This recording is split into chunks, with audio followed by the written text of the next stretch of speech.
কি হয়েছে? তুই কত দামে নিয়েছিস? কম দামে। আর আমারটা? অনেক বেশি দামের, আমার কম দামে। তোর বাবা কিনে দিয়েছে তো? তুমি কম দামে নিতে পারো না? কেন, তোর বাবা কিনে দিয়েছে বলে? কেন আমি তুমি খাও, দেখো কম দামেও না। আমি কি বাজে খেতে? ভালো তো খেতে। তুই এটা খেয়ে দেখ, এটা খেয়ে দেখ, এটা বেশি দাম। কোনটা নিতে হয়? এটা নিতে হয়। ওটা কত দাম? এইটুকু দাম। 5 টাকা?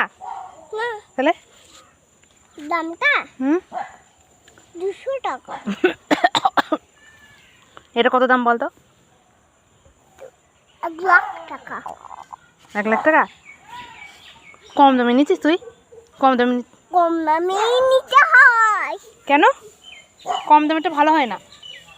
কম দামেরটা ভালো হয়। এই, বেশি দামটা ভালো হয় না। কে বলেছে তোকে? আমি শিখেছি। এই আয়।